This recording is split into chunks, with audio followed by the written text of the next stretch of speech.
Hello friends, welcome to our YouTube channel. In this video I'm going to show you how you can fix your camera problem if you are facing any lag issue or crashing in Vivo smartphone in camera. How you can solve this problem.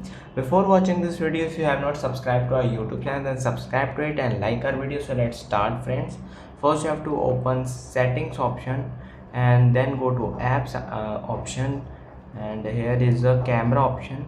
Here you have to just do a force stop it like this, and then go to storage and clear cache this, and now go to camera. And friends, you can see uh, it is fixed now. I hope you like this video. If you like this video, then subscribe to our YouTube channel for more helpful tips and tricks videos. Thanks for watching.